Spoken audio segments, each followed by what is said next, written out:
Кайла Осия, син түгелмесең бу? Ничек хәлләр? Сине күрмәгәнгә 5 былтыр койларда йөрисең син? Кая, кибеттән чыккан юк.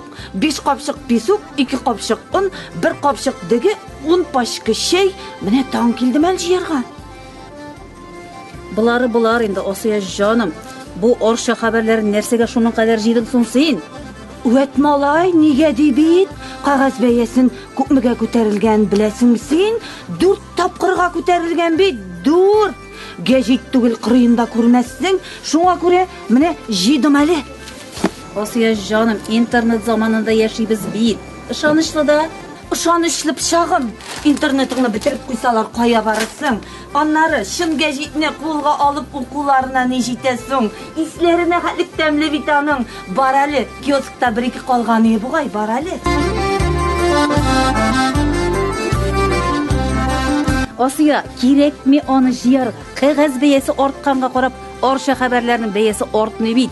Әле генә язылып чыктым, 635 сум. Узган елда шулай. Борда языл, рәхәтләнеп укы.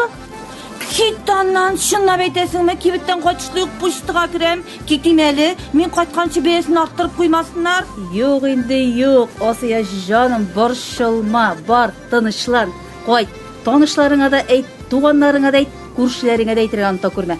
Әйтәм, бүген үк әйтәм, бөтенсен әйтәм. Урамда бөтенсенә сөйлим, бүген туганнарга да әйтеп чыгам. Ай, рәхмәт Гөлнара, кая сине чырата белдем бүген. Рәхмәт, китим әле, китим.